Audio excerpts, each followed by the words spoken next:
We had a good session this past session, and I think that will provide a great baseline of where to begin our work this coming year. MDOT presents the Extra Mile Podcast, Legislative Session. Got to have the ability to get that product to market. As long as you're performing, we want to be behind you pushing. Welcome into another edition of the Extra Mile Podcast presented by the Mississippi Department of Transportation. I'm MDOT Deputy Director of Public Affairs, Paul Catul, and as always, I'm joined by my co-host, Will Kraft. He handles government and constituent affairs here at the agency.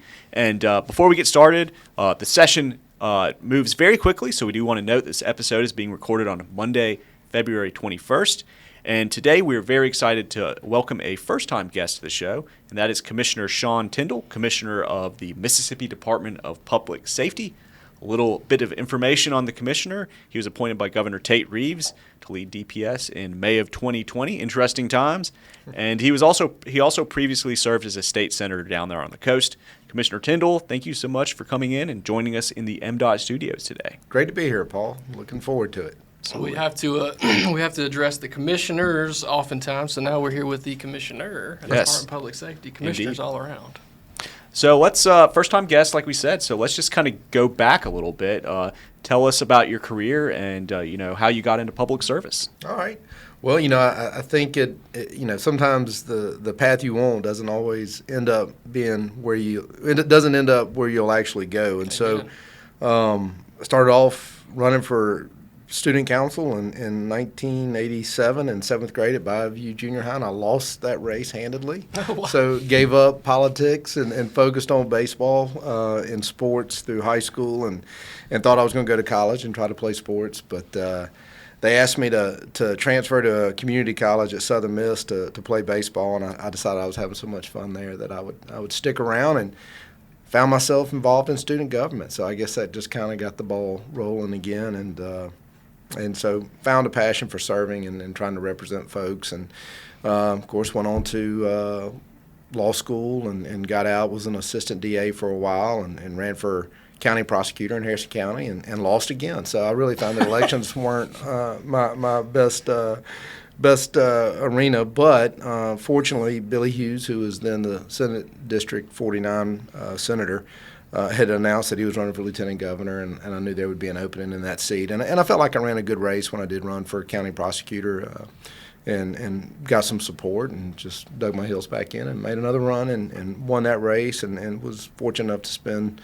6 years in the state senate and then spent a couple of years at the Court of Appeals, and Governor Reeves asked me to take over at the Department of Public Safety. And when I got the call from the governor's office, the first words out of my mouth, which are all too often, unfortunately, the first thoughts in my head was, this is a joke, right? Why would you want me to do this job? And why would I want this job? But, after talking to my wife and talking to my mother, who was a recent widow, they just kind of chuckled and said, we knew you wouldn't be a judge too long, just because you like to get engaged and be in the middle of things. And so they were all on board, and we took the reins, and hopefully I think we've done a good job the last 3 years, going on 3 years. That's awesome. Absolutely. And you guys have had nothing but, seems like all kinds of things to work on and fix. And since you came into office, before we kind of get into any of those accomplishments that you've done, let's just break it into the session. Legislative sessions, legislative podcast, and we're wide open in it. You guys have any big measures y'all are working on this year? We don't have too many big ones. I mean, the last few sessions since I've been here, of course, the one in 2020 went on forever. Yeah. There was some major legislation that was passed that affected our agency, with driver services, ultimately with Capitol Police and y'all's law enforcement division that was moved over, and even last year with the medical examiner's office and things like that. But this year it's been a little bit of a lighter request from our perspective. But there are some important pieces of legislation. One is the School Guardian Act that we've worked with the Mississippi Department of Education on and trying to make sure that if there's going to be teachers that have firearms in schools, which under current state law they're allowed to do that if the school district will allow it, we want to make sure that those teachers have good training. And so we've proposed a program where any school that would want to do it, any teacher that would want to do it, could go through a modified training program where they learn firearm tactics, basic defense tactics, communications, learn how to operate communication devices with law enforcement, and hopefully with that provide a tool in which our schools can be safer. We know that there's no substitute for a school resource officer in every school, but being realistic, we don't know that every district can afford to do that or would do that. There might not be a necessity in particularly your elementary schools. So it might be good if you had a former Marine or a former law enforcement officer that was working at the school, or just somebody that everybody trusted to do a good job, that they would be armed in case you did have an active shooter come into the campus and try to minimize that threat. That program's out there now? It's not out there now. If this legislation passes, we will start this summer. With a program, and what we're proposing is that teachers that participate in that would also receive a stipend up to $500 a month, much like what you would pay a football coach or a That's awesome. basketball coach, cheerleading coach, and really, again, it's about making sure that we have people that are qualified if they're going to do it, that they pass background checks, and that they get the certification and they get recertified. So there is a commitment to it. It's not like we're just going to rubber stamp folks and let them do it. They're going to have to prove that they're worthy and they're capable, and they're people that we trust, and we're going to hold those certifications. We could revoke them at any time. But with that, we also feel like the teachers ought to get paid a little bit extra because, it's an extra duty. In my mind, probably more important than coaching, some of the sports. Sure. So. Excellent. So yeah, one of the great things about having agency department heads in is we can kind of get an overview of the department, and we've always kind of learned different new things that we didn't know that these department and agencies do. So can you kind of give us an overview of what DPS does, and then maybe some things that we wouldn't think about? Yeah, so the Department of Public Safety was founded in 1938, at the same time that the Mississippi Highway Safety Patrol was founded, and really in the beginning they were one and the same. But over the years, the department has grown as times have changed, and with that, you saw the addition of the crime lab in the medical examiner's office that does criminal analysis on drugs and ballistics and things like that, and also the medical examiner's office doing autopsies in all the homicides that we have across the state or suspicious deaths. And then you saw the Mississippi Bureau of Narcotics was added. Over the years, we also started the Mississippi Bureau of Investigations, which handles all officer-involved shooting investigations in the state. Of course, now we have Capitol Police and CTED, which were somewhat recent additions. After 9/11 and the events of 9/11, you saw the Mississippi Office of Homeland Security established, which is actually the one that's going to be overseeing this Guardian program. We have school resource and school safety analysts that go across the state making recommendations to schools on how to make their schools safer. But they're also doing a cyber program. We just initiated the new cyber director for the state, who is housed at the Mississippi Office of Homeland Security, so that's a growing division. We also have the CTED, Commercial Transportation Enforcement Division, that came over from MDOT, which was a really I think smooth transition for both agencies, where we really worked together on accomplishing that, and they still working hand in hand, which is really, really good. We also have Crime Stoppers that's there. We have Public Safety and Planning, which oversees millions and millions of dollars in federal grants, and also houses the Board of Minimum Standards for law enforcement. We have the Mississippi Law Enforcement Officers Training Academy, which has been around since the 60s in Jackson, and has trained thousands of officers for basic training across the state. And we also have, and this is the one where the general public deals with us the most, and we also get the most complaints, is the Driver Services Bureau, where you go to get your driver's license, and used to be you had to wait for 2 or 3 hours, but I think some of the changes we've made have got the average wait times to about 15 minutes now. So. Amazing. And that's literally the next thing we're going to talk about. So first off, the umbrella that is DPS, you guys have all kind of stuff going on. How do you keep it straight all the time? Yeah. It is one of those things that's overwhelming. And fortunately, when I was in the Senate, I worked with the budget for DPS, so I was somewhat knowledgeable of what all fell underneath the umbrella of the Department of Public Safety and some of the issues that it faced. But once you start getting into it and you're really involved with it, it can be quite overwhelming. And so for me coming in, particularly never being a law enforcement officer, by trade I was a prosecutor and in the legal field, worked closely with law enforcement, but I had never done that type of work. I knew that I needed a strong law enforcement team around me. So Colonel Ginn, who's the head of the Highway Patrol, 35 years at the Mississippi Highway Patrol, had held every rank at the Mississippi Highway Patrol, was a great choice there. We brought in Deputy Commissioner Keith Davis, who was former Chief of Marine Patrol, former Chief at Moss Point, was the Chief of Staff for Secretary Watson at the Secretary of State's office. But he had a strong law enforcement background. We brought him in. Stephen McDevitt, who is our Deputy Commissioner of Finance. Even our accountant is a former law enforcement guy. He was an auditor investigator at the auditor's office. And so surrounded myself with a really good team of law enforcement officers that understood that dynamic of it, but were also really good leaders. And so I think that's been able to help me in facilitating some of the changes that we've made over the last 2 or 3 years. Sure. That's fantastic. And I'm going to piggyback off that, talking about those changes, and you mentioned driver's license services. What were some of the things that y'all did? Well, coming into it, when we first got there, it was closed, right, because of COVID. So coming in June of 2020, I get there, and we've been closed for 6 weeks. So as soon as we opened back up, of course, the news couldn't wait to make the headlines that, well, look at the people wrapped around the building. Sure. And it's like, well, we just opened. We've been closed for 6 weeks. But we also knew we needed to make some changes. And one of the things that I try to emphasize with our team is we can't be afraid to change. We got to be willing to take some steps and do things different. We might not know how it's going to work out, and we can always pivot, but we just can't keep doing the same thing we've been doing. And it's the same thing as if you dig yourself in a hole. You can't just keep digging with your shovel. You're going to go deeper. So I told them, let's try some different things. If it doesn't work, we'll pivot. Fortunately, most of the things that we've tried to do have worked out fairly well. We started an appointment system, which has been really good because now folks can come onto our website at www.dps.ms.gov. You can go to the Driver Services Bureau page and schedule you an appointment. They're in 15-minute increments, and so folks show up. If you got an appointment, you're going to get served first. And you don't show up with an appointment, we're still going to try to get to you, but you're not going to get that priority treatment. That's been big. We tried to push more things into online renewals. We tried to eliminate some of the redundancies that we had. For young people, they were having to come in and get their permit at 15. At 16, they were getting an intermediate license. At 16 and a half, they would get their permanent license.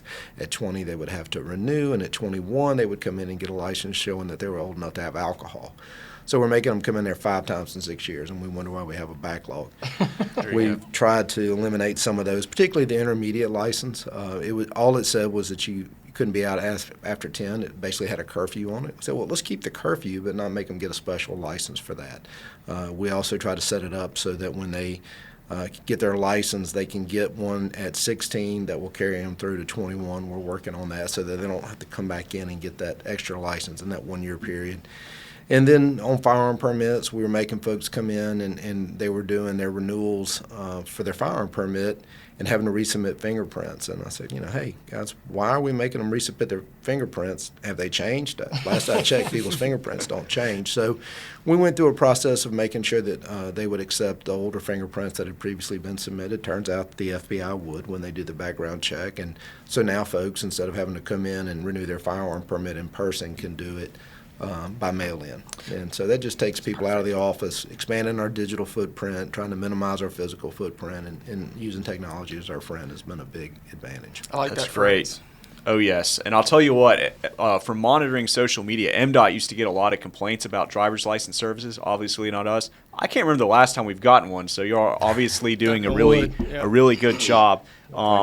My friend Will tells me there's some new considerations with electric vehicles, autonomous vehicles, and kind of enforcement. Can you break that down for us? Sure. That's been real fascinating. When I first started having these meetings a couple of years ago, the thought was that we would have vehicles that could assist truck drivers, much like what you have now with your lane assist in your car. If you have a newer car, it'll kind of tell you when you're getting out of the lane. And so these were the discussions. Now it's gone on to full-on autonomous vehicles, and some of the states are really leaning towards, passing that, and that it's really interesting because if you think about these vehicles out there just kind of operating on their own, what does that look like? What does it look like in Mississippi? How does it change from state to state? From our perspective, one of the concerns is, what happens if there's a violation of the law?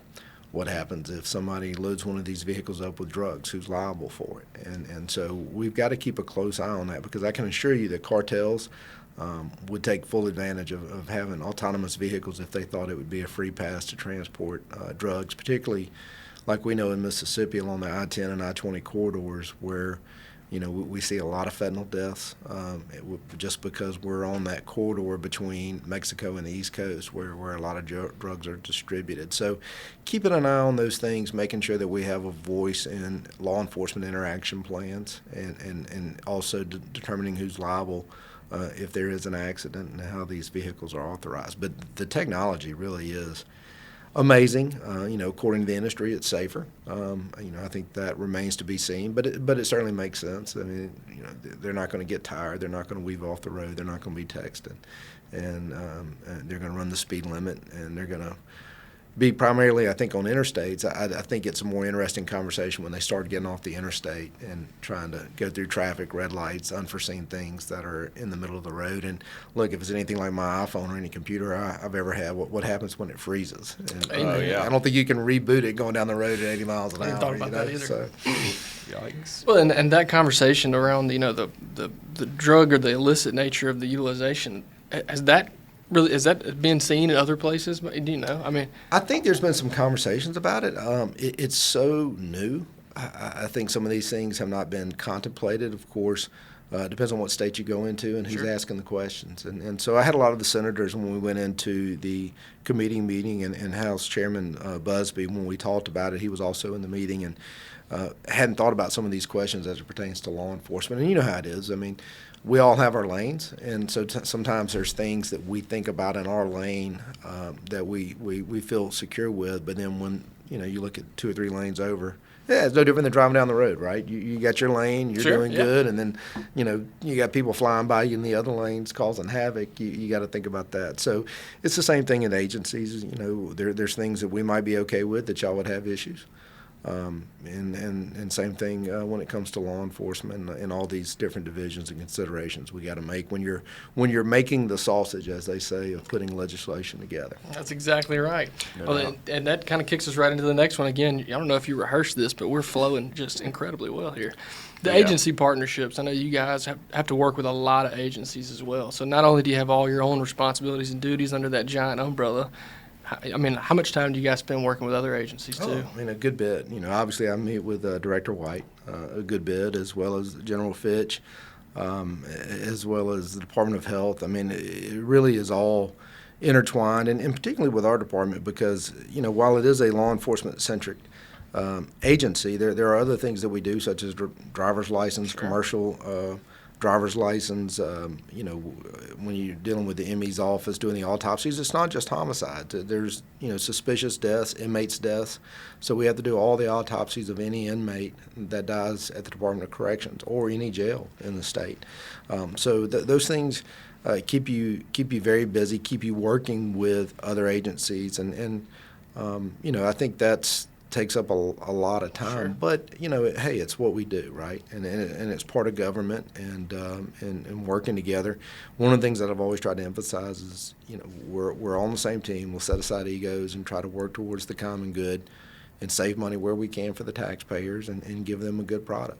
No doubt. We certainly appreciate everything here. I always love to see MHP tweet out, watching out for our workers out there and keeping everyone safe. That's really great. Can you touch on human trafficking real quick? What are you doing to combat that? Yeah, that's been a big initiative. Of course, worked a lot with the Attorney General on it, and the troopers and truckers, and trying to get the word out about human trafficking.